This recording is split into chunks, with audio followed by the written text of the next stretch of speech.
11 con 5 minutos ya en la República del Paraguay. 24 grados la temperatura a estas horas en Asunción. Es un gusto, un placer arrancar nuestra primera edición en esta jornada de lunes 31 de mayo. Ya despidiendo al quinto mes del 2021. Con mucha información en esta jornada. Angie, ¿cómo te va? Muy buenas tardes. Muy buenas tardes. ¿Qué tal? ¿Cómo estás, Carlos? El saludo también cordial a todos nuestros televidentes. Asimismo, es muchos temas para compartir con todos ustedes ya en este último día del mes de mayo y comenzando ya prácticamente ya a mitad de año nuevamente. Sí, Qué rápido pasó. Primer semestre. El primer semestre. Sí, sí.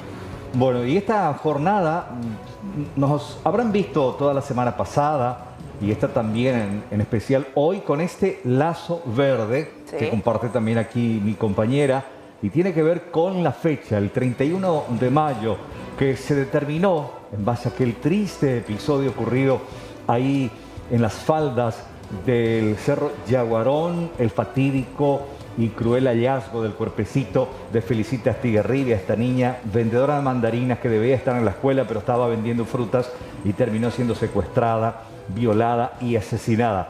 Por eso hoy se recuerda la lucha contra el abuso y la violencia de niños, niñas y adolescentes en el Paraguay. Así mismo es, recordando también este triste caso y que vos podés hacer la diferencia porque todos somos responsables ante el abuso de un niño, una niña o un adolescente, llamando al 911 o también al Fono Ayuda 147. Exactamente, y hoy vamos a hablar también de la vacunación que bajó esa franja etaria importante. Hoy arrancaba con el 0 y 1, las terminaciones de cédula. Importante esto de masivamente acudir a esa franja etaria justamente para ir acelerando el proceso de vacunación. Así mismo es, y hoy lastimosamente este panorama que recibíamos de gente que no se fue masivamente, muchos vacunatorios que estuvieron prácticamente vacíos y entonces a seguir entonces instando a la ciudadanía de 62 años y más que vayan a los vacunatorios. Bueno, se vino el frío nuevamente este fin de semana, a estas horas muy agradable la temperatura afuera, en el sol, adentro está fresquito, pero ¿cómo va a estar el tiempo hoy? Mañana sí, noches frías, jornadas durante el día cálidas, bueno, ya meteorología a través de los datos nos cuenta Angie. Así mismo es, vamos ya con los datos actuales, ¿qué les parece? Vamos a ver cómo va a estar primeramente la jornada de hoy, así es que mucha atención. 24 grados es la temperatura actual, el cielo que se encuentra de esta manera despejado, sensación térmica también similar, la humedad del 87% y velocidad del viento a 5 kilómetros por hora de este sector, del sector este. Vamos a ver cómo continúa esta jornada de lunes, ya tarde, noche y madrugada. Atención porque para hoy al menos precipitaciones no se pronostican. Vamos a llegar a esta temperatura máxima de 25 grados y luego nuevamente un descenso importante, noche y madrugada. Vamos a llegar a esta térmica de 8 grados aparentemente. Vamos ya con el pronóstico extendido. ¿Qué les parece? Vamos a ver cómo va a estar esta semana. Atención para mañana martes, parcialmente nublado, la mínima de 10, la máxima de 27 grados. Este miércoles también parcialmente nublado, mínima de 16, la máxima de 25 grados. ¿Cómo va a estar este jueves? Atención, todavía fresco al amanecer, 18 grados de mínima, 23 grados de máxima ya para el fin de semana, ya para este viernes, mínima de 20, máxima de 33 grados.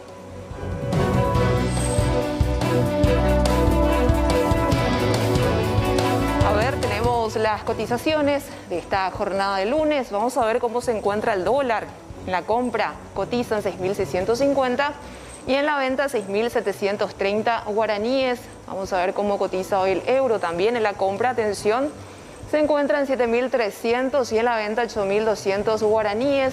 Peso argentino, cómo cotiza hoy lunes, atención, se mantiene en 40 y en la venta 50 guaraníes. Finalmente tenemos el real, en la compra 1.180 y en la venta 1.280 guaraníes.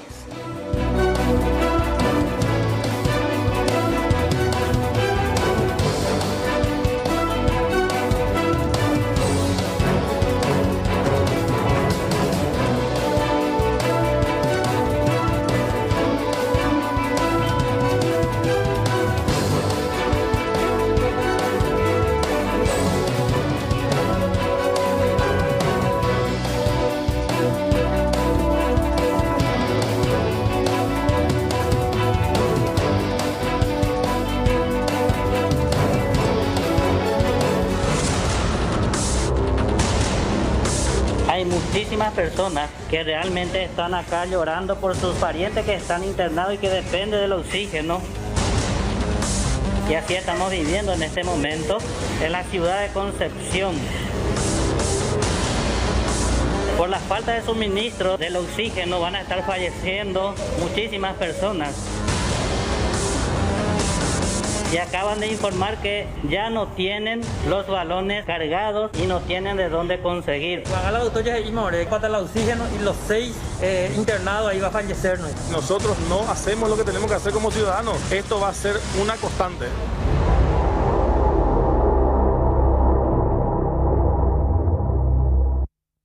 Bueno, en instantes vamos a ampliar esto que pasaba, repetimos y reiteramos, en la zona norte de la República, pero mientras tanto, ¿qué ocurre en el resto de la República? Lamentablemente sigue esa inconsciencia, esa tremenda irresponsabilidad de nuestra gente por estas imágenes, justamente. Una jornada entre noche y madrugada de domingo a pura inconsciencia. Centenares de personas salieron a las calles a participar de fiestas clandestinas y encuentros sin respetar los protocolos sanitarios, lo que vaticina y augura lamentablemente que las cifras de la pandemia van a ir creciendo día a día.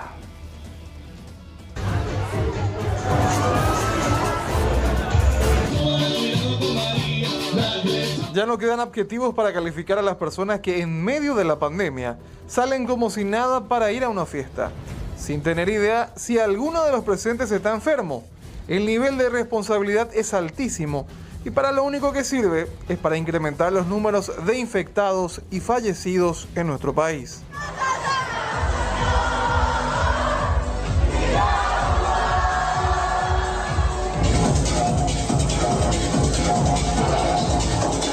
Así es cada fin de semana. Centenares de jóvenes jugando a la ruleta rusa con sus vidas y la de sus familiares.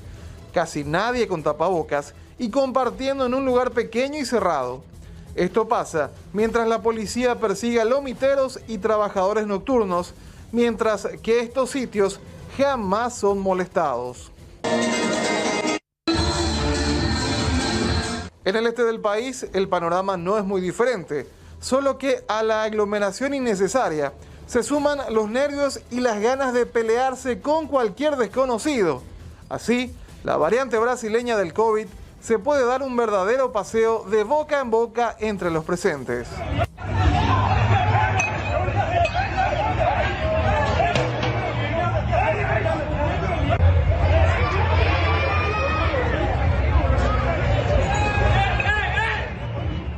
Y como si faltara algo, en Arroyito, uno de los candidatos a intendente decidió dar una fiesta como parte de su campaña política, juntando a mucha gente que de seguro ni se conoce. Lo cierto es que en el lugar, en vez de dar ejemplo, está jugando con fuego, ya que muchos de sus adeptos podrían ya no estar el día de la votación. Otros, en cambio, deciden usar las pocas ambulancias existentes para sus caravanas.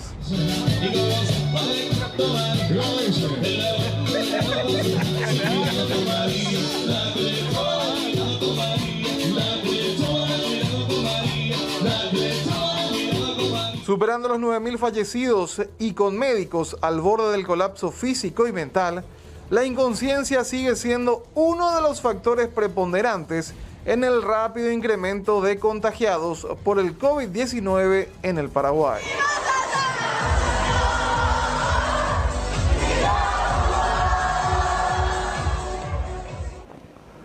Bueno, esa es la tremenda inconsciencia. Sí. Después uno trata de entender por qué los números de contagiados y fallecidos suman cada día. Bueno, ahí tiene la respuesta, lamentablemente. Así mismo es, lastimosamente, esta situación que continúa. Bueno, 13 horas con 14 minutos y como cada lunes tenemos, por supuesto, diálogo franco con el doctor Federico Franco y hoy tocando un tema y es que se vienen las elecciones. ¿Cuánto falta? Menos de 15 días, 15, 21 días. 20 días. 20 días para las elecciones y bueno, hoy un programa eminentemente político. Exactamente, como ya ocurrió la semana pasada, la idea es un poco conocer a los candidatos de las ciudades. Hoy toca Fernando de la Mora y precisamente conoce muy bien esa zona el doctor Federico Franco. ¿Cómo te va, doctor? Buenas tardes, bienvenido. Muy buenas tardes, Carlos. Buenas tardes, Angie. Buenas tardes a toda la enorme audiencia de C9N. Sí, siguiendo con la temática de hacer conocer un poco las propuestas, los proyectos, los compromisos electorales de nuestros candidatos. Hoy vamos a estar en primer horario con el intendente de la ciudad, Fernando de la Mora, en ejercicio actualmente el licenciado Alcides Ribeiro. Alcides Ribeiro se presenta también para la reelección.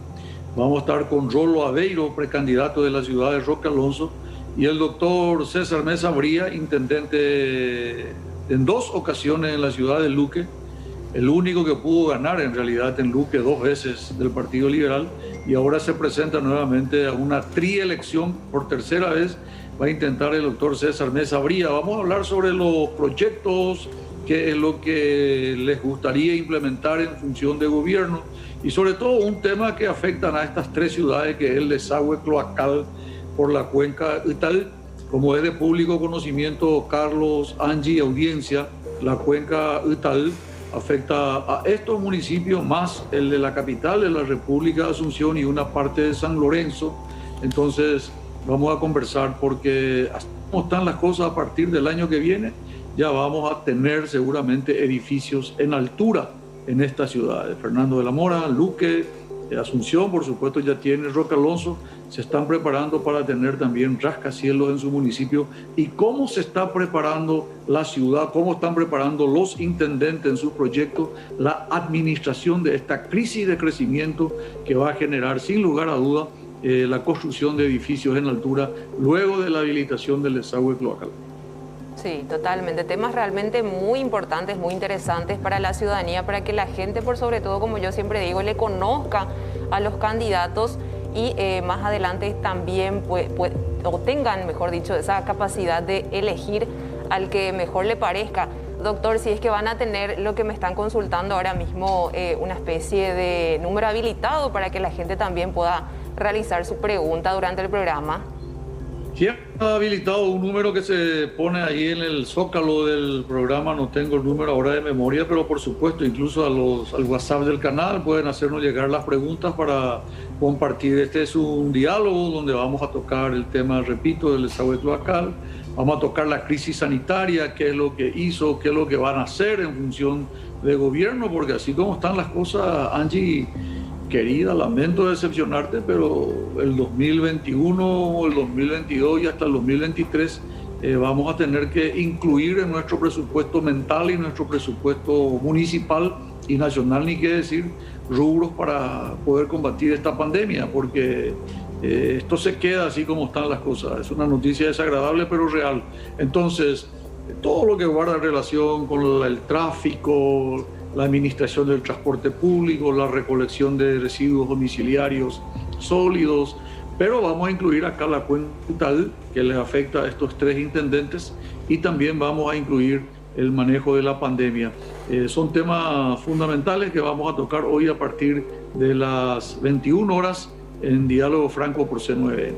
Totalmente, doctor. Realmente son ciudades tremendamente importantes ante el crecimiento que ha tenido Ciudad Capital, que Asunción ya no tiene hacia dónde ir, a no ser que cruce el otro lado del río, que es otra historia.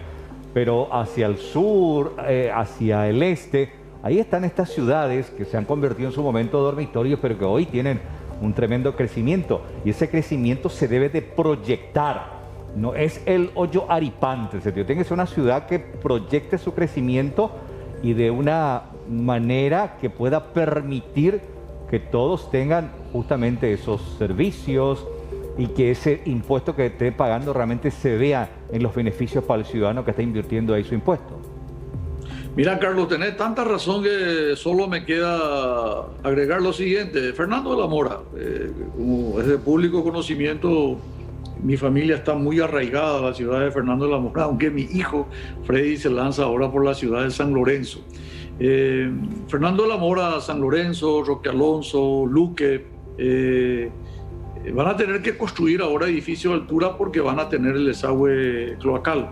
Al tener desagüe cloacal, la gente va a tener que decidir o irse a vivir a Itauguá, Pacaraí, Pané, Itá, Villeta, Nueva Italia, que están a 30, 40, 50 kilómetros del microcentro de Asunción, o quedarse, por ejemplo, en Fernando de la Mora, que es la primera ciudad en contacto con la capital, donde podrán haber edificios de 7, 8, 10 pisos.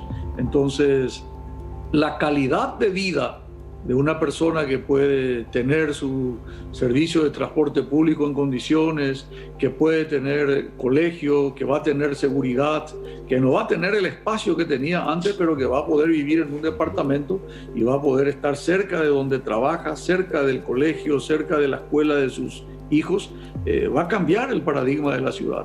Entonces, nuestros intendentes tienen que estar fatalmente preparados para solucionar esto que se va a llamar la crisis de crecimiento que va a tener el área metropolitana de Asunción y el mismo Asunción con la culminación del desagüe cloacal.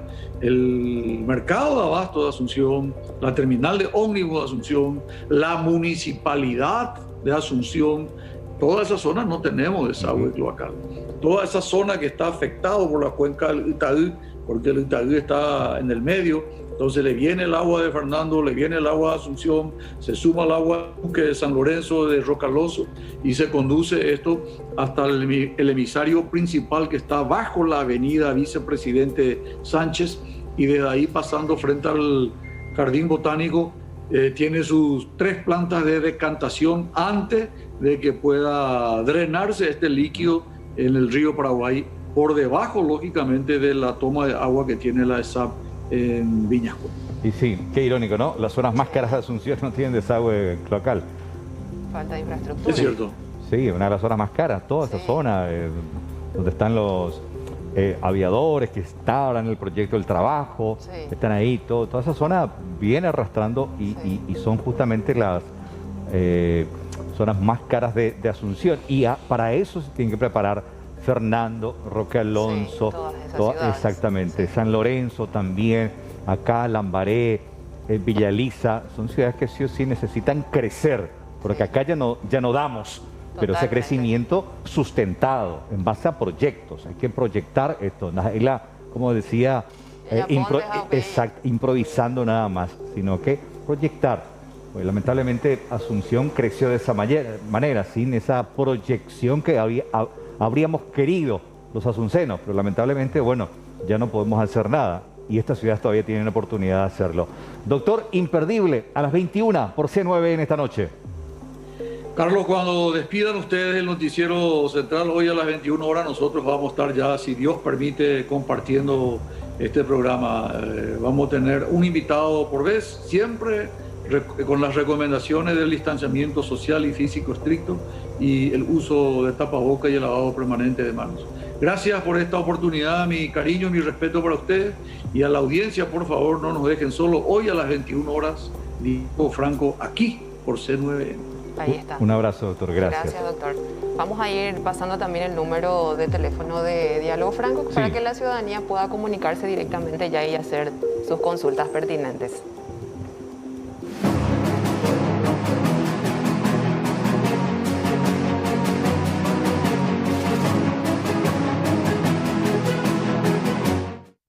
Mucho ya se ha hablado sobre esta ley de gasto cero, que en realidad y en la práctica ya en la esencia no es tanto así porque siempre terminas pagando algo. Leila Jiménez está precisamente para hablar sobre este tema y tener más detalles al respecto. Buenas tardes, Leila, bienvenida. ¿Qué tal, Carlos? Muchas gracias. Salud también para Angie y los televidentes. Y bueno, estamos en compañía del doctor Ángel Núñez, director de Terapia de Salud Pública, para hablar acerca de esta ley de gasto cero, que de hecho ya venimos hablando desde hace varios días, pero ahora lo preocupante es que esta ley está quedando sin presupuesto y la pregunta es qué va a pasar con los pacientes que requieren internación tanto en sala común como en terapia intensiva, que estos son derivados a los sanatorios privados que cuentan con convenio y también otros que no cuentan con convenios. Es lo que nos estaba explicando el doctor. Buenas tardes, ¿cómo estás? Bueno, para saber un poco acerca de la situación de la aplicación de esta ley de gasto cero, lo que decíamos, doctor, el presupuesto ya está disminuyendo. Sí, es así, realmente se previeron 190.000 millones, cerca de 30 millones de dólares para fondear la primera ley, la 6725, y esta nueva ley 6742 que viene a complementar los efectos de la primera. Y hasta este momento tenemos un total de 663 notificaciones para la primera y 123 para la segunda. Esto nos supone un gasto estimado o fondos en realidad por un valor entre 140 y 160 mil millones de guaraníes ya en este momento, que ya están comprometidos, ¿verdad?, de este fondo total de 30 millones de dólares. ¿Desde cuándo se está aplicando esto? Esta primera ley 6725 entró en vigencia desde fecha 16 de abril. Desde ese momento han sido notificados sanatorios a lo largo y ancho de la República en regiones como Central, Capital, Alto Paraná, Itapúa, también Guairá, también Caguazú. Y la ley 6742, la nueva ley, está siendo aplicada desde el 21 de mayo, que es la fecha en la que entró en vigencia también. La 6725 es la que cubre, digamos, a los pacientes internados en UTI, en los sanatorios que, por decirlo de alguna manera, no tienen un convenio con salud pública. Así mismo, en realidad le cubre a todas las terapias a nivel país donde se encuentran internados pacientes afectados por el COVID. O sea, eso es muy importante también aclarar. Y esta nueva ley incluye también los gastos de sala de internación, donde se encuentren los pacientes afectados también por COVID, sala de internación. Ahora, doctor, ¿cuántas personas hay en lista de espera, hablando específicamente de las camas de terapia intensiva? 203 son los pacientes que se encuentran esperando en este momento para ingresar a una sala de terapia intensiva. 103 son pedidos reiterados y 100 son pedidos nuevos. Son pacientes que tienen que aguardar a que se desocupe una cama de terapia. Así mismo, así mismo. Y también las solicitudes de pacientes que en este caso van internados pero a sala común. Eso también, ¿cuál es el número? No tengo el número de sala de internación. Mi competencia en este caso va a ser los que deseen ingresar a terapia intensiva, por ser nosotros los administradores de estos contratos con el sector privado, que es donde estamos derivando también estos pacientes, ¿verdad? En cooperación con la gente del sector público, ¿verdad?, en coordinación constante. ¿Cuáles son los costos, doctor, tanto de internación común, digamos, en sala común, y de terapia intensiva por día? Estas leyes, la 6725 y la 6742, establece costos de 5 millones de guaraníes por día en sala de internación y 13 millones de guaraníes por día en terapia intensiva, incluyendo, o sea, por fuera de lo que implica una cobertura de algún seguro médico privado con lo que puede contar los pacientes, ¿verdad? Que esto incluye también medicamentos, pero no todos. Asimismo, tienen la limitación a los medicamentos que están incluidos dentro del listado de insumos y medicamentos esenciales del Ministerio de Salud y a los que cuentan con un protocolo para el tratamiento del COVID en este caso, ¿verdad? El Remdesivir va a ser incluido en días más, días menos probablemente. Entonces vamos a poder cubrir también los costos del Remdesivir, pero no así el Favipiravir, el Baricitinib, el Tocilizumab, por ejemplo, que son otros medicamentos que de hecho son los más costosos. Que son los más costosos realmente, pero que no hay un protocolo de tratamiento establecido por el Ministerio de Salud para el uso de estos medicamentos hasta ahora. Lo estamos estudiando, estamos viendo la factibilidad de eso, pero hasta ahora todavía no. Hablamos de un remanente, si no me equivoco, de poco más de aproximadamente 10 millones de dólares. 10 millones de dólares, ¿para cuántos pacientes más puede solventar? Y en realidad no se trata del número de pacientes, sino del número de días de internación. Probablemente sean un mes más aproximadamente, dependiendo del ritmo con el que vaya presentándose también los casos que son para terapia intensiva o sala de internación, ¿verdad? O sea, un mes más podría estar aplicándose estas leyes. A lo mejor un mes más es lo que nos puede dar cobertura a este fondo por los cálculos que estamos haciendo, ¿verdad? No se autoriza otro... Claro, así mismo.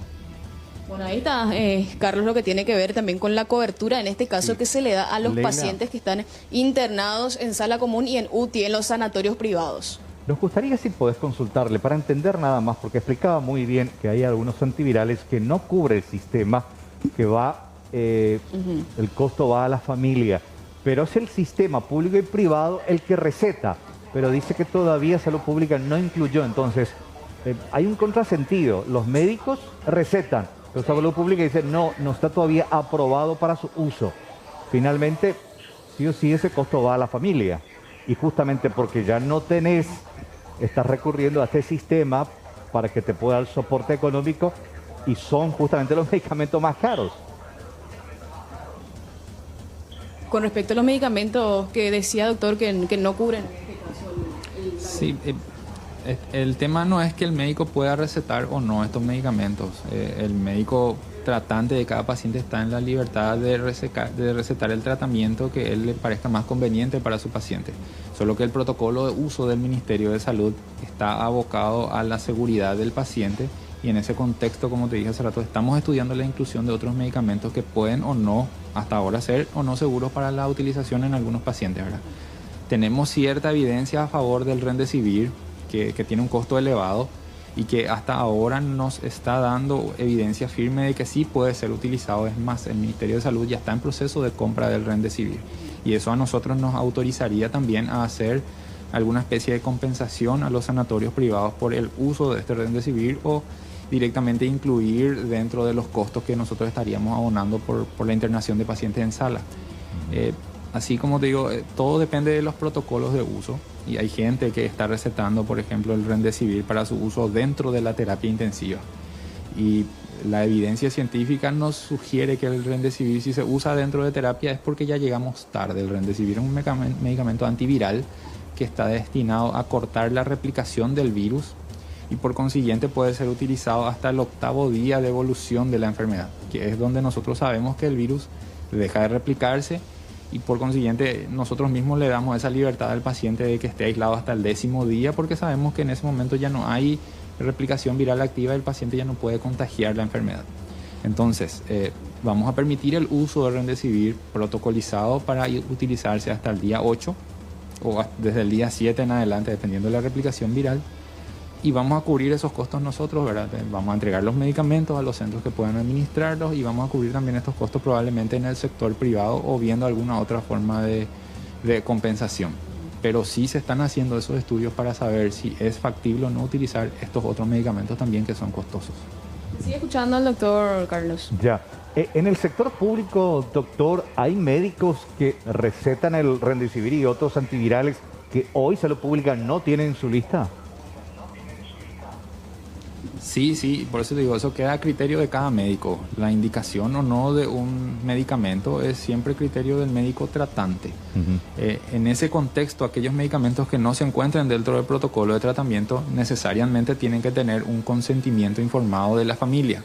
O sea, la familia tiene que saber que el medicamento puede tener o no algún efecto adverso dentro de la evolución del paciente, puede tener o no la efectividad deseada por ese médico dentro de la evolución de ese paciente. Entonces, por esa clase de motivos se hace firmar un consentimiento informado, de igual modo como se está haciendo con la vacuna, ¿verdad? O sea, para acceder a la vacuna, el paciente que se va a vacunar también debe firmar un consentimiento informado, ¿verdad? Ya. ¿Y hay un tiempo estimado de cuándo Salud Pública podría aprobar lo del Remdesivir, en este caso? ¿Tiempo estimado me preguntaste, verdad? Sí, exactamente. Sí, ya estamos probablemente en el transcurso de esta semana ya vamos a decidir al respecto. Ya está el proceso de compra, tengo entendido que van a ser inicialmente un lote de 4.000 o 4.500 ampollas, pero que van a completar un total de 45.000 hasta donde tengo información. No quisiera dar imprecisiones al respecto. Sí. Excelente. Buena noticia, doctor, esto porque justamente una de las inquietudes de los familiares, aquellos que de menor escaso recursos, cuando termina con un paciente en terapia intensiva, y dice, no, acá está la ley que cubre todo el tema de terapia, pero al final hay una receta de Remdesivir, el paciente está mal, se necesita este medicamento, y ahí justamente ya no hay plata en el bolsillo, y hay que apelar a la solidaridad y ver de dónde conseguir este medicamento, que es lamentablemente un medicamento caro, que no todos tienen acceso a la compra. Por eso es importante que Salud Pública, si está usando, o los médicos están usando, incluyan en la lista de prioridades. Sí, pero fíjate que no solamente el Remdesivir es caro.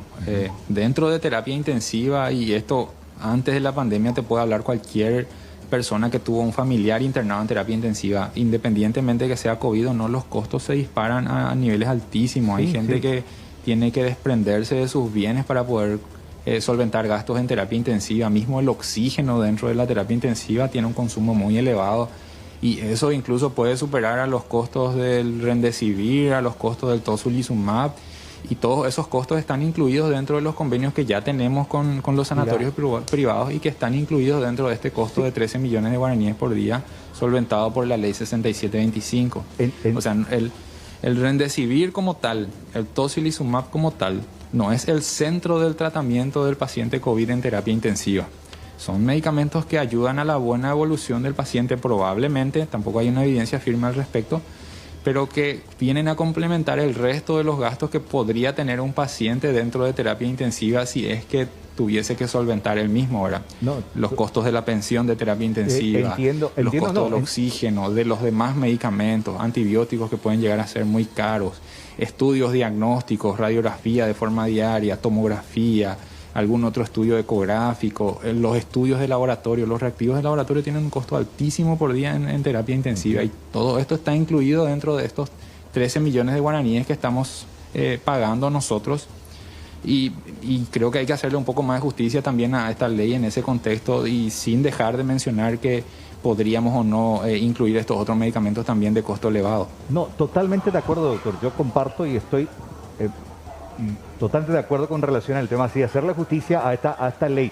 A lo que voy nada más, y me parece también justo comentar al respecto de una ley que habla de costo cero, pero que en la realidad, muy en el fondo, no es así. Yo me refiero a aquel paciente pobre, de extrema pobreza, que viene del campo, cuyo paciente, como cualquier otro paraguayo, necesita y tiene el derecho de recibir una salud pública en plena pandemia, y se están apelando a recursos, incluso metiéndole la mano en el bolsillo a las binacionales para poder salvar a un compatriota, a un paraguayo que tiene ese derecho, como cualquiera de nosotros. Simplemente a eso iba, que justamente el tema del costo cero es ahí en los papeles. Me parece excelente. Si no había esta ley, yo presumo que ese paciente, de ese familiar pobre, iba a morir, pero hoy tiene esa chance. A lo que voy nomás, que a veces salen con esas recetas, y he visto gente de escasísimos recursos que dice, sí, está acá, cubre todo, pero andar escoila yo vas a correr Remdesivir, hace con ese pasaje en ese bolsillo para ayude. Entonces, apelando nada más a esa situación y ver la posibilidad de incluir en esa lista de salud pública. Sí, y de hecho en ese mismo contexto estamos haciendo ese trabajo, y creo que es un importante paso ya en este momento incluir el Remdesivir como parte de ese trabajo que ya lo estamos realizando, Carlos. Excelente, doctor. Muchísimas gracias por tu tiempo. Leila, no sé si hay algún comentario más, y siempre tratar de apelar a la conciencia, principalmente porque esta batalla, hay solamente dos maneras, mi percepción particular, de ganar esta batalla. La primera de ellas es nosotros, responsables de cuidarnos, de evitar ese contagio con los cuidados básicos. Dos, el tema de la vacuna, una gran responsabilidad por parte del gobierno, porque esta guerra no se gana en los hospitales, y yo creo que hemos visto ya de sobremanera que lamentablemente si uno termina en el hospital, habitualmente esta batalla se complica y terminamos perdiendo, doctor. Es así mismo. El mensaje central siempre tiene que ser apelar a la conciencia de la gente sobre las medidas adecuadas para evitar el contagio. No me voy a cansar de decir esto, esta guerra no se va a ganar en los hospitales, esta guerra la tenemos que ganar en las calles, en las casas, evitando el contagio. Las medidas de distanciamiento, el lavado de manos, el uso correcto de tapabocas, son esas las medidas que van a ser más seguras para evitar tener que entrar a un servicio hospitalario, o inclusive llegar a la mala noticia de tener que entrar a UTI. En ese lugar tenemos riesgo de perder esta batalla, y la estamos perdiendo en ese contexto ahora. Gracias, doctor. Leila. Y nada más hacer énfasis también en este número preocupante, Carlos, 202 personas que hasta esta hora están esperando ser ingresadas en camas de terapia intensiva, esperando que una cama se desocupe para ocuparlas ellas, así que la gente tiene que tomar conciencia también sobre esto. Totalmente. 103 sí. Dice que están ya pidiendo de forma reiterativa, 103 pacientes, es decir, que ya están desde hace varios días esperando una cama de terapia intensiva, y otros nuevos que se van sumando.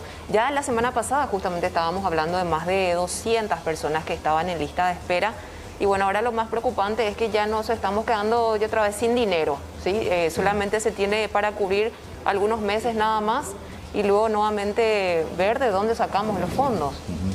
Bueno, y ahí estamos justamente por eso apelando a las binacionales, apelando a recursos que se iba a destinar a obras públicas, bueno, tratando de recolectar la mayor cantidad de dinero para poder cubrir y ayudar a nuestros compatriotas. Leila, gracias por este reporte. Buenas tardes.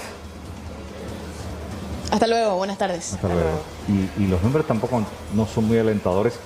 Que ingreses a terapia no te garantiza que sobrevivas. El número de gente, el porcentaje creo que son entre 50 y 60%.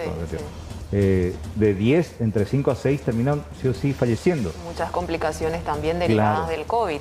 Bueno, queremos también compartir con ustedes estas placas de la cobertura en cuanto a pacientes con COVID. Solicitud de más de 1.000 personas que ya se inscribieron y justamente en esta ley 6.725/21 del Fondo Nacional de Terapia Intensiva, 663 aprobados. Sí. Y la ley 6742/21 de gasto cero, hay 123 aprobados. Sí. Hay que ingresar al sistema dependiendo de cuál de los casos uno requiera, va a Salud Pública y Salud Pública chequea, indaga y después se viene la aprobación. A ver, sí, tenemos también lo que nos comentaba el doctor. ¿Sí? ¿Cuánto cuesta? ¿Cuánto cuesta? Un paciente en una unidad de terapia intensiva, 13 millones. Paciente en sala normal, 5 millones de guaraníes por día. Fondo habilitado. Fondo habilitado. Para ambas leyes. Para ambas leyes. 190 mil millones. Así es, y el saldo, el remanente de 50 mil millones de guaraníes. Poco, nada prácticamente. Bueno, hacemos una... tenemos todavía, ahí está. Cobertura a pacientes con COVID. ¿Por qué se rechaza? No configura pedido de cobertura a pacientes hospitalizados. Familia pide reembolso de gastos de medicamentos. No hay reembolso de gastos de medicamentos. Paciente salió de alta y piden reembolso. En esos casos. Que son los casos, sí. Y por último... A ver, repasamos esto que tiene que ver con el acceso, para acceder a sus beneficios, el familiar en cuanto a gasto cero, el Fondo Nacional. Para acceder a sus beneficios, el familiar responsable hospital o sanatorio privado, si corresponde, debe remitir una nota al Ministerio de Salud Pública por mesa de entrada de Secretaría General o vía correo electrónico. Ahí está, gastocero @ministerio de Salud Pública y Bienestar Social .govcorta.pi, solicitando justamente este beneficio, especificando de la siguiente manera: nombre y apellido completo del paciente, nombre del hospital o sanatorio privado en el que se encuentra internado, fecha y hora de ingreso, debe corresponder con historia clínica, detalle de cobertura del seguro médico y reaseguro si corresponde, constancia de internación con fecha y hora de ingreso emitida en el hospital o sanatorio, indicando si es sala normal o terapia intensiva, y también la información de contacto. Todos los requisitos para poder acceder a esta ley, a este beneficio. Ahí está. Ahora sí, hacemos una breve pausa en nuestra primera edición, ya volvemos.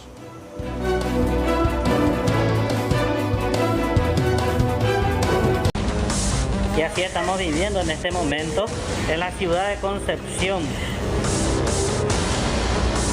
Por la falta de suministro del oxígeno van a estar falleciendo muchísimas personas. Y acaban de informar que ya no tienen los balones cargados y no tienen de dónde conseguir. Van a la doctora y falta el oxígeno y los 6 internados ahí va a fallecer. Nosotros no hacemos lo que tenemos que hacer como ciudadanos. Esto va a ser una constante.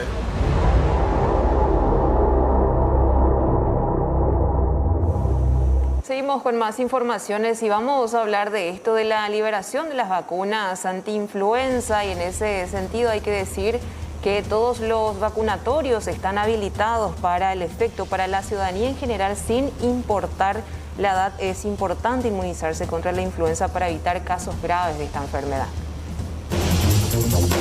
De la 18ª región sanitaria indican que las vacunas contra la influenza ya han sido liberadas para toda la población. Basta con acceder a la unidad de salud familiar de cada barrio para recibir la dosis correspondiente. Tenemos liberado para toda la ciudadanía desde el día de hoy, y bueno, pueden acudir a todos los servicios de salud dependientes del Ministerio de Salud. ¿Se puede decir que las unidades familiares de los barrios uno ya va a encontrar estas dosis? Todos deberían de disponer de vacuna contra la influenza. Aquí en la 18ª región sanitaria está habilitado para quiénes. Está habilitado para la población en general, solamente que nosotros en este momento estamos aplicando las dosis de influenza en el polideportivo del Colegio Salesianito para mejor atención de los usuarios. Queda el edificio de la región entonces exclusivamente para las vacunas que son habituales para los niños y adultos, obviamente, y la influenza exclusivamente en el polideportivo. ¿El horario de atención, los días que uno puede venir a vacunarse? El horario de atención en el polideportivo es de lunes a viernes, sería hasta las 3 horas. Y después disponemos acá el horario regular del esquema regular, que es de lunes a lunes, de 7:30 a 16 horas. ¿Cuántas dosis se tiene para inmunizar a la gente? ¿Hay buena cantidad? Tenemos una buena cantidad como para inmunizar a la mayor demanda posible. Adultos mayores que recibieron ya la primera dosis contra el COVID, ¿cómo hacen, licenciada? Los adultos mayores que ya recibieron su vacuna contra el COVID deben de esperar por lo menos 15 días. ¿Sí? Debe haber un intervalo de 15 días entre cada vacuna. También no es conveniente aplicarse, es mejor aplicarse la primera, si se va a aplicar en un mes, si son las vacunas de un mes de doble dosis, es mejor aplicarse primero la segunda dosis y después la influenza en ese caso, para evitar que se nos junten las vacunitas, ¿verdad? El intervalo tiene que ser de 15 días entre vacuna y vacuna. En este caso, haber recibido la dosis contra el COVID, igual uno tiene que vacunarse contra la influenza. Claro, así mismo, porque el que hace la vacuna contra el COVID, como su nombre lo dice, protege contra las cepas del COVID. Y la influenza es otra cepa. Las vacunas ya fueron totalmente liberadas tanto para los niños como para los adultos mayores y instan que a pesar de haber recibido las vacunas contra el COVID-19, igual tienen que acceder a las vacunas contra la influenza.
En instantes vamos a tener detalles de esto que a través de estas imágenes nos permite ver de qué manera un joven en forma temeraria reaccionó para defender a una chica que era víctima de motosaltantes. En instantes, pero mientras tanto 5 delincuentes salieron la noche del viernes con una nutrida hoja de ruta para asaltar negocios. Primeramente llegaron hasta un local de objetos electrónicos y luego una distribuidora de bebidas. En ambos casos, cámaras de circuito cerrado captaron todos sus movimientos.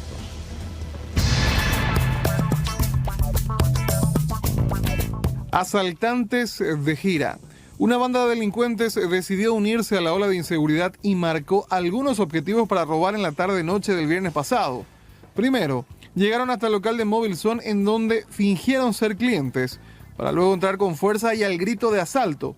Se llevaron algunos artículos, pero no dinero en efectivo. La responsable que le atendió primeramente le llevó una cartera en donde contenían solamente sus documentos de identidad y otros documentos. Así también su aparato celular que estaba sobre el escritorio, y también de ida le llevaron el arma del personal de guardia que estaba apostado en ese momento. Teniendo en cuenta la cantidad de personas que bajaron de este vehículo, ellos directamente fueron por el guardia. Efectivamente, primeramente le agarraron al personal que estaba custodiando, le sacaron su arma y le tuvo retenido prácticamente ahí, logrando ya ingresar los demás que iban a cometer el hecho punible. Momento en que el alarma se activó, y en vista de que se activó, por lo visto que fue un susto para ellos y la suerte también para la gente que estaban adentro. Tenemos contacto con los gente y personales, llegaron por la vía más rápida, ¿no? Dinero en efectivo no llegaron a llevar al comisario. No se llevó, por suerte, ni un solo guaraní. Unas horas después, la misma camioneta Hyundai de color gris llegó hasta la distribuidora Violeta en Ñemby. Allí solo bajaron 4 de los 5 malvivientes y rápidamente redujeron al encargado del local.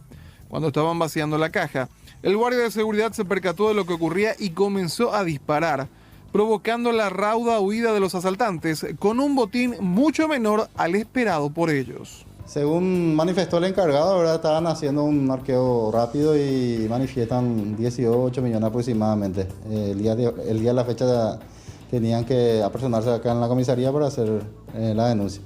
Los investigadores están cotejando ambos videos para poder determinar características de los delincuentes, que en ambos casos actuaron rápidamente. Aún no se ha encontrado el vehículo utilizado por la banda, pero lo último que se supo de ellos es que huyeron hacia la ciudad de San Lorenzo. 14 horas con 1 minuto en esta jornada de lunes, ya siesta de lunes. Vamos ya con los datos actuales, señora, señor. Vamos a ver cómo va a estar el tiempo hoy. ¿Qué les parece? 24 grados es la temperatura actual, el cielo que permanece de esta manera, despejado, sensación térmica también similar, la humedad del 87% y velocidad del viento a 5 kilómetros por hora del sector este. Vamos a ver si es que cómo va a continuar el tiempo ya para las próximas horas, tarde, noche y madrugada. No hay pronóstico de precipitaciones, pero sí nuevamente temperaturas por debajo a los 10 grados, incluso en el horario de noche y madrugada de entre 13 a 8 grados nuevamente. Tenemos el pronóstico extendido. Atención, porque se prevé nuevamente 4 días de parcialmente nublado, así como observan. Para mañana martes, la mínima de 10, la máxima de 27 grados. Este miércoles sube un poquito más la térmica en cuanto a lo que se prevé para el comienzo del día miércoles. Aparentemente así va a estar la mínima de 16, máxima de 25 grados este jueves, la mínima de 18, la máxima de 23 y para este fin de semana la mínima de 20, la máxima de 33 grados.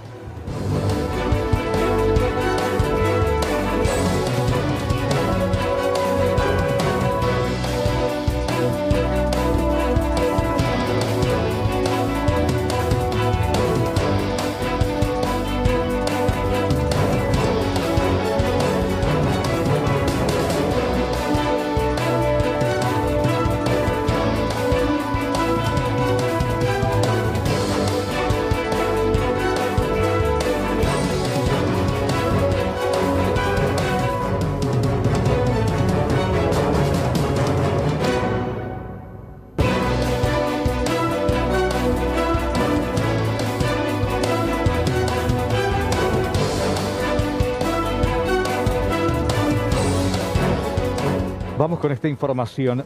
Nenelio Ruiz Díaz Viñales tiene 36 años y es buscado por la policía luego de un intento de homicidio registrado el domingo en el barrio La Lomita de J. Augusto Saldívar. El hombre atacó a puñaladas a la actual pareja de su ex e intentó también agredir a la mujer. El hombre se encuentra con paradero desconocido. La verdad que no sé cómo le voy a decir porque iba a venir el tipo, seguro que me va a venir a eliminarme. una vez y yo no esperaba. ¿Él ya te amenazó alguna vez, don Luis? La verdad que no, la verdad, yo al hombre no conozco, ni su nombre no sé. La verdad no le hablo, nada. ¿Después ni una discusión previa, don? No, la verdad no. ¿Directamente te atacas a él? Sí, directamente, sin palabras, nada. A ese ataca, llena no. Anda yo y la tipo ese. A ese ataca directo de uno. No peñe defender, don. Sí, ya se cultura, no, ya se espalda. Se cultura, pero se tira ahí moto ahí. Se tira moto allí, allí ya güey mi ciudad, pero ya, o sea, allí se moto ahí, allí pero se ahí para ahí mi, pero atacar la en vez, atacar allí. O sea, que en de moto, viajar, y na curimir, na pepe Juan al supermercado, ¿verdad? Exactamente. Es un cabe o atacar, se supera ahí. Sí, exactamente, pero ya allí a defender Juan. Ya recurrimos a ese vecino a ayudar a auxilio. ¿La herida no fue profunda, don? Sí, la verdad que no. Gracias a Dios no pasa nada tan grave. Doña Mirna, ¿él no acepta el término de la relación o qué es lo que pasa? Y sí, no acepta, no quiere aceptar, porque siempre luego me mensajeaba, siempre me llamaba. Y después yo le bloqueé todo y hace una semana que le bloqueé luego. Y no me podía más mensajear ni nada. Pero ayer justamente le llamó otra vez al número de mi nena y yo le atendí. Y me dijo varias cosas, que quería sus cosas, y yo le dije que me iba a ir en la comisaría de la Lomita, que ahí le iba a citar para entregarle todas sus cosas. ¿Alguna vez ya te amenazó él de muerte si es que vos no volvías con él? Sí, siempre luego me amenazaba, así que siempre yo eso le decía a todo. Y que en la celda invaderantes hoy, desde jamás me invadera. No permitimos, a la otra persona, nunca no vas a ser feliz con otro, me dijo. Pero es la primera vez que les ataca. Sí, primera vez, pero siempre lo, una vez, métete mejor yucado que se me embundi. Siempre lo es agresivo con nosotros, tiene problemas con las drogas, eso sí, pero no tiene antecedentes. Le apuñaló a don Luis y después te atacó a vos también. Sí, así mismo. Pero no logró herirte. No. ¿Cómo? ¿Qué pasó? Gracias a Dios. Y él me defendió porque él vino otra vez y le hinchó otra vez. Entonces el muchacho corrió otra vez detrás de él. Y ahí yo ya entré ya en la pieza. ¿Y después qué pasó? ¿Él desistió de su idea, corrió? ¿Qué pasó? No, y yo llamé al 911 y seguramente él escuchó, o que porque yo hablé pues, y seguramente él escuchó y ahí corrió. ¿Y no te dijo nada en ese momento cuando intentó atacarte a vos? ¿Qué es lo que hiciste? Me dijo. Él haré yapoa, me va a cocinar yapoa, va a cocinar yapoa. ¿Pero dispara? ¿Cuándo te pegó en No, nada. Parece cogeras a él. Nenelio Ruiz Díaz Miñales. Sí, lo coge la familia acuerda porque siempre hoy pues hice la hora un dipan la siempre o esa amenaza. A pesar de las 10 años aguanta su negativo allí, pero no aguanta a ver más. Hoy pedí orden de alejamiento a ver de por medio de no cumplí. Sí, no cumplí, no respeté hoy.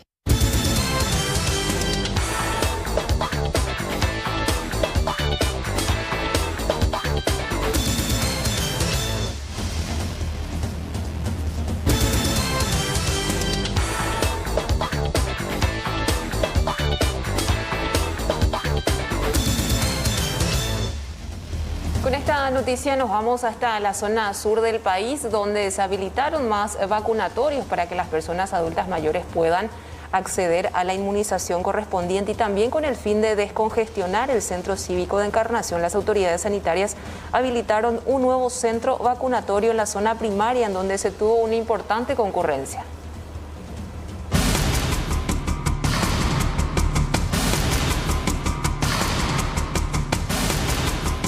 Se habilitó oficialmente un nuevo autovac en la zona primaria de la ciudad de Encarnación, que en la primera fecha ya recibió una impresionante cantidad de personas quienes llegaron para inmunizarse. Se aplica la primera dosis de Sinopharm en este lugar a adultos mayores de 62 años.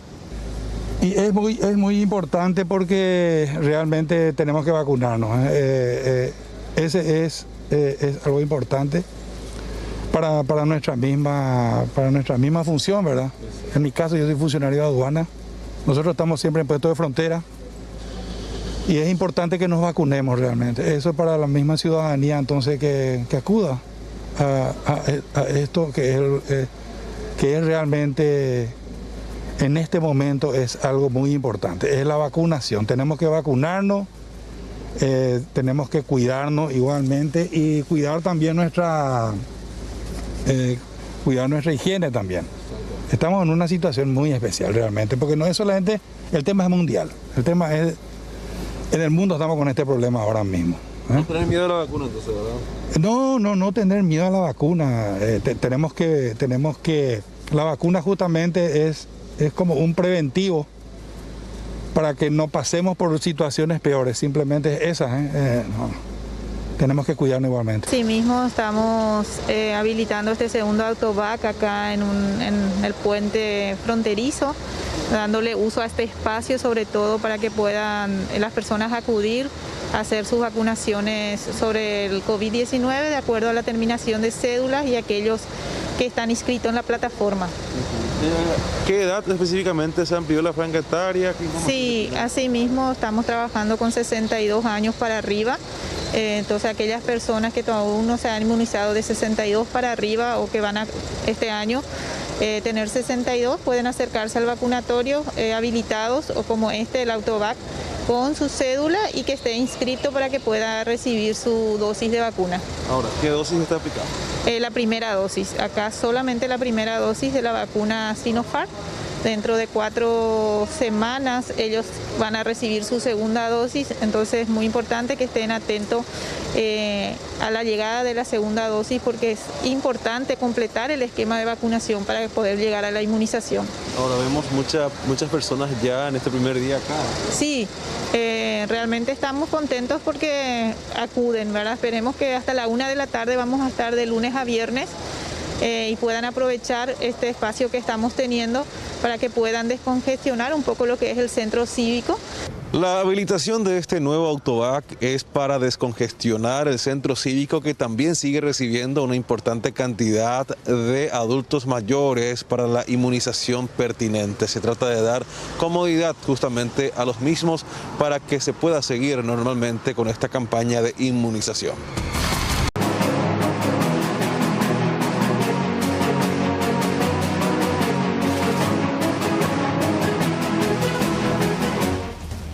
Horas con 23 minutos y este contacto en vivo y en directo con nuestra compañera Evelyn Velázquez desde el Ministerio de Salud, donde se está realizando a estas horas una manifestación, específicamente una sentata del personal de Blanco en formación, quienes están exigiendo vacunas ya para este sector. Exactamente. Evelyn, ¿cómo estás? Muy buenas tardes. Bienvenida.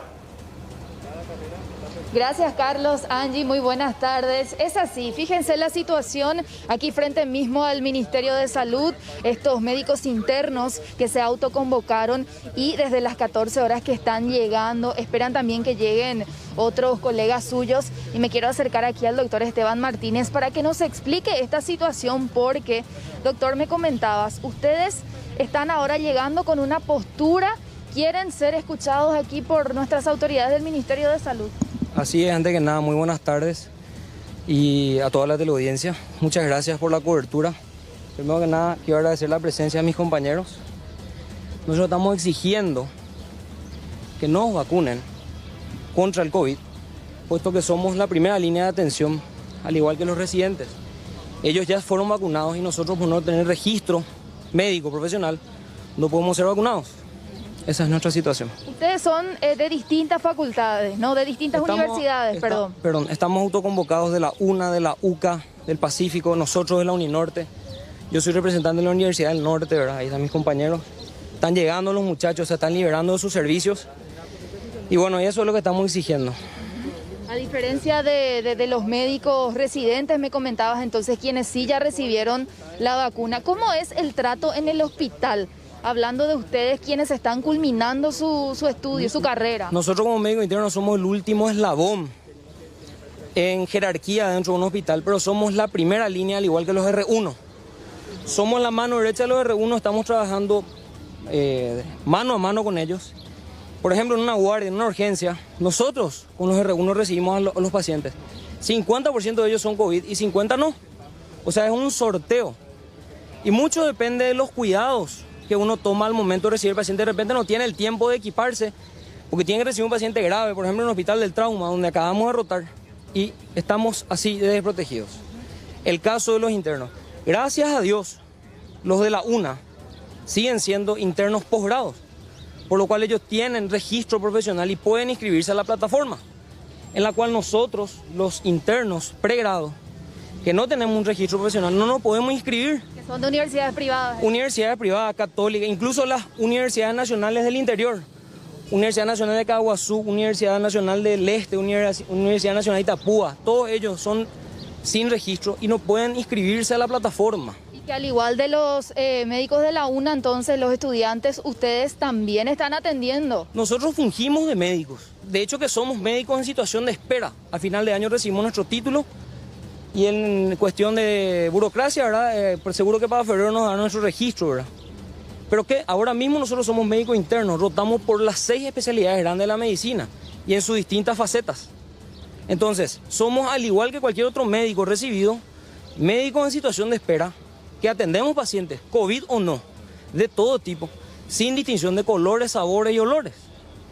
Y tenemos el mismo riesgo que tiene un residente de primer año, un R2, un R3 o un jefe. El mismo, con la salvedad de que nosotros somos la primera línea de atención. Nosotros somos los que estamos primerito al momento de ofrecerse para ayudar, podemos atender, porque nosotros queremos aprender, pues nosotros estamos en nuestra obligación, nuestra función. Ahora, bajo ese riesgo, creo que nosotros merecemos también estar inmunizados. Hay vacunas para internos. El ministro autorizó y dijo textualmente, los médicos internos deben ser vacunados, dijo.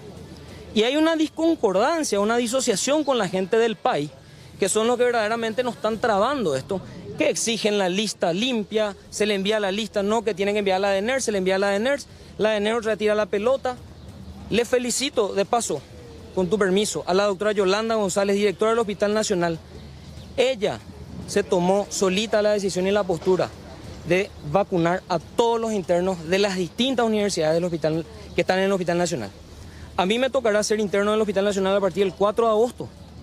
Pero ¿cuántas variables hay dentro de ese tiempo? ¿Cuántas cosas pueden pasar? Hoy por hoy, gente, con mis compañeros que ya rotaron en el Hospital de Trauma, sin dar nombres, 2 personas ya están infectadas. Yo ya me contagié 2 veces de COVID. Ahora, hoy por hoy, no sé, ¿verdad?, qué tan protegido esté. Pero al igual que yo, todo siempre va a ser una incertidumbre total. Acá ya no hay edad, ya no hay rango de decir... No, nosotros somos inmunes, no nos vamos a morir, no nos va a pasar nada, no nos vamos a complicar. Es mentira, podemos complicarnos. Y hasta que nos caiga un interno, yo creo que no nos están dando la atención que realmente merecemos, ¿verdad? Esa, ¿cómo te puedo decir? Esa predisposición por parte del PAI de vacunarnos. Porque somos la primera línea, quieras o no. Aparte de esta respuesta que daba el ministro, ¿ustedes ya obtuvieron otra por parte de alguna autoridad aquí del ministerio? Porque no es la primera vez que están manteniendo esta postura.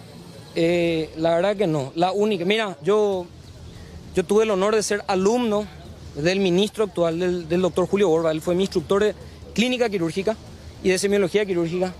Y él, en nombre de todos los internos, dijo, los internos deben de ser vacunados. Por supuesto, si ellos fungen, ellos son funcionarios de salud. Si bien no tenemos el título aún, que estamos esperando a fin de año, él está más consciente que cualquiera que nosotros merecemos ser vacunados, porque estamos igual de expuestos, incluso más que los jefes y demás, ¿verdad? Y yo no sé cuál es el teléfono cortado ahí con la gente del PAI. Lo que sí sé es que ellos son los que ponen las trabas, ¿verdad? Y la burocracia absurda de enviar la lista de esta forma, en este formato, de este color. La universidad nuestra, por lo menos, puedo hablar con propiedad de mi universidad, de la UNINORTE, ya envió la lista al ministerio, al PAI, a la de NERS, y envió a los distintos hospitales por donde nosotros rotamos como médicos internos. Y ya se hizo todo lo que se pidió. Los hospitales donde nosotros estamos, nuestros directores, ¿verdad?, momentáneos, pero directores en fin, también lo hicieron. Y no obtuvimos resultados. Yo la vez pasada fui al Nacional a querer vacunarme, no, reboté, como en todos lados reboté. Yo a veces voy por mi cuenta nomás ya, pero estamos cansados. Todos los muchachos van, intentan. Hola, yo soy médico interno, trabajo en tal hospital, estoy en tal guardia, puedo vacunarme. Acá tengo mi factura van los muchachos, presentan acá, tengo mi factura de que estoy matriculado como médico interno, acá tengo mi certificado del Instituto Nacional de Salud, que estoy habilitado a ser interno de tal lugar, o de tales lugares, de tales hospitales.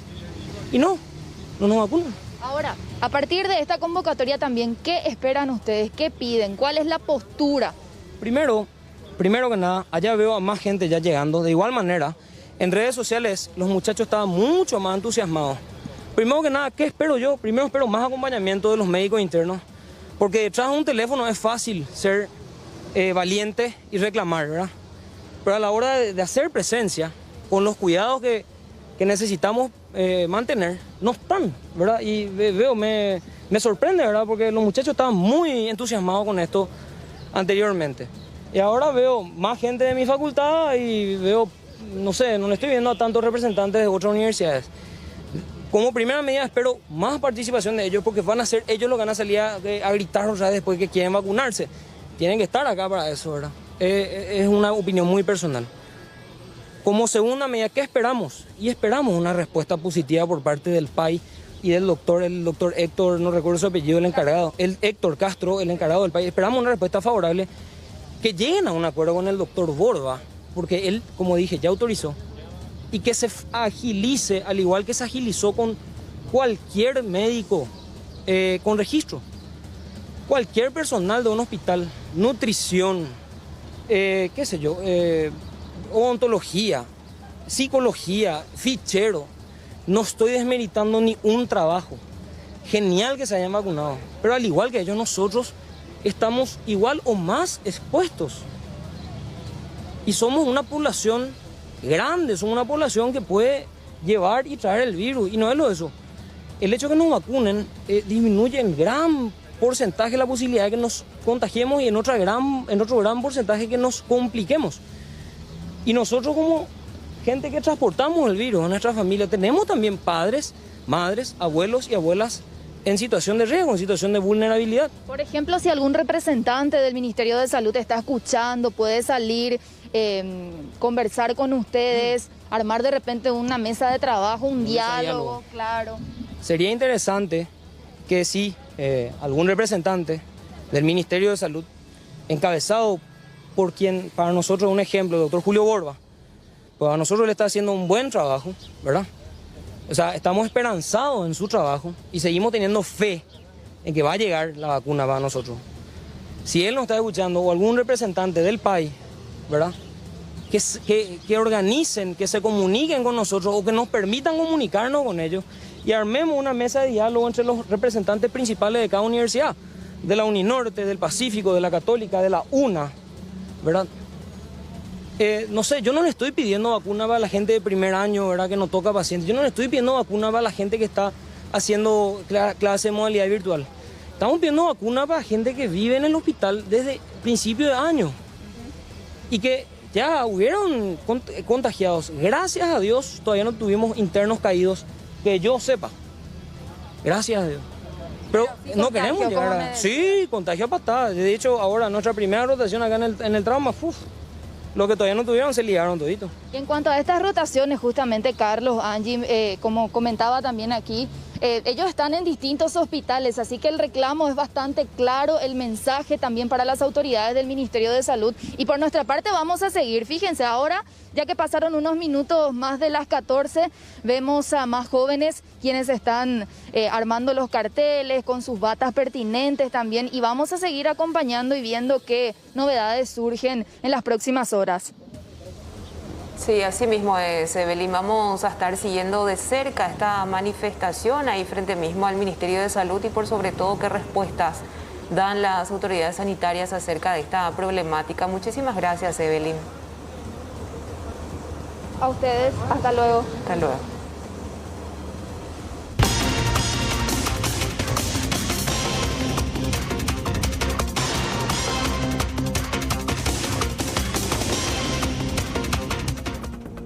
Estamos en comunicación al doctor Marcos Acosta, es médico, trabaja en la zona norte de la República, ya nos va a comentar, él está creo que en Orqueta, médico en qué institución. Doctor, ¿cómo te va? Buenas tardes.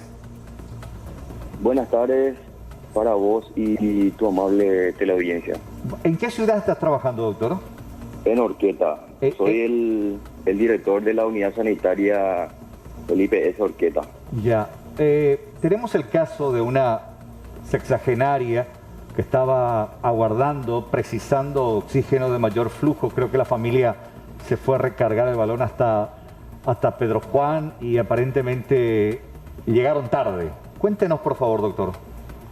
Bueno, esta es una paciente con una morbilidad importante, hipertensa, diabética, obesa, que estuvo internada durante 5 días en nuestra unidad sanitaria por una complicación del COVID. Es una neumonía bilateral importante con una saturación de oxígeno que oscilaba entre los 60 y 70, lo cual requería por lo menos un alto flujo o terapizar, ¿verdad? Y lo cual nosotros solamente contamos con balones de oxígeno con una capacidad máxima de poder brindar hasta 15 litros por minuto del oxígeno, y realmente fue depauperándose esta paciente con mayores complicaciones. En todo momento nosotros estuvimos en contacto con los hospitales referentes para poder realizar la evacuación de esta paciente, ya que, como te digo, necesitaba de un cuidado mucho más progresivo, lo cual nosotros no íbamos a poder brindar por la capacidad que tenemos, ¿verdad? En este caso, como te digo, es bastante limitada y ella requería de unos cuidados progresivos. En todo momento encontramos que los servicios estaban colapsados a nivel del hospital regional, quien es nuestro hospital de referencia, y tuvimos que lidiar con esta paciente. También, como te digo, la demanda de oxígeno era bastante, tal que llegaba el momento en que no podíamos abastecer. Entonces estos familiares estaban detrás de ese balón tan preciado en este momento, ¿verdad? Y lastimosamente, como no soportaba y la saturación iba decreciendo, hizo un paro. Doctor, nos confirma usted también de que 30 minutos antes de que los familiares lleguen con el balón cargado desde la zona de Pedro Juan Caballero, esta sexagenaria finalmente sufre un paro cardiorrespiratorio. Así mismo es, pero esto no quiere decir que fue por falta de oxígeno. Lo que pasa es que la demanda que requería esta paciente era bastante alto, lo cual nosotros no teníamos las condiciones de poder brindarle más de 15 litros por minuto. Y el problema es que en el resto de los hospitales de referencia cercanos no había lugar. No había lugar. Como te digo, eran 5 días de evolución de esta paciente en estado crítico dentro de nuestra unidad sanitaria, y se le tuvo que hacer de todo para poder por lo menos soportar ahí todas las complicaciones que estaban presentando. Él requería urgentemente una evacuación, pero no conseguimos lugar, lastimosamente. ¿Cuál es la situación hoy de esa unidad allí en Orqueta, doctor? Imagínate que nosotros tuvimos que dividir, es una pequeña unidad sanitaria, y tuvimos que dividir para poder recibir los pacientes respiratorios en 2 servicios, ¿verdad? El servicio polivalente y el servicio respiratorio.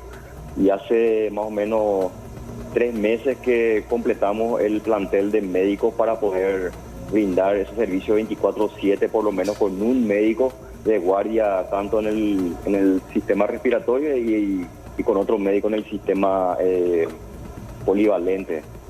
Y como te digo, nosotros no tenemos una vía de oxígeno central, sino que es a través de balones, y estos tienen sus limitaciones para poder a veces soportar presiones por encima de 15 litros, ¿verdad? Porque generalmente el manómetro no tiene la capacidad de resistir por encima de eso. ¿Cuántos pacientes tienen ahí en el IPS de Orqueta, doctor? Mira, nosotros tenemos pacientes que están internados en forma ambulatoria y que están estables, ¿verdad? Pero requieren de tratamiento médico un poquito más especializado, ¿verdad? Con tratamiento parenteral. Entonces ellos están con su tratamiento ambulatorio y que suelen venir de forma periódica a ser evolucionados. Tenemos solamente 2 camas para los pacientes que tendrían que internarse, ¿verdad? Que tienen un cuadro mucho más grave. Pero, como te digo, tenemos las limitaciones para poder por lo menos terapizar. Sí, 2 camas, son escasísimas, claro. ¿Y cuál es lo más cercano que tenés para, en el caso de que consigas un lugar, doctor? Y Concepción era una de nuestras vías. También Pedro Juan Caballero, hospital regional de IPS Pedro Juan, pero esta semana también ya están colapsadas, ya no tienen cama para poder recibir pacientes. Qué dramática la situación, principalmente para los orqueteños. ¿Estas 2 camas son de terapia intensiva o son camas normales? ¿No tienen terapia ahí? No tenemos terapia, no tenemos terapia ni siquiera intermedia. Como te digo, ni siquiera para poder terapizar tenemos camas normales con balones de oxígeno. Sí, ni para cargar oxígeno no tienen, imagínate. Menos sería una planta. Sí. Y estamos justamente esta semana en comunicación con la doctora Liz Mesa, que es la directora del Hospital Regional de Concepción IPS.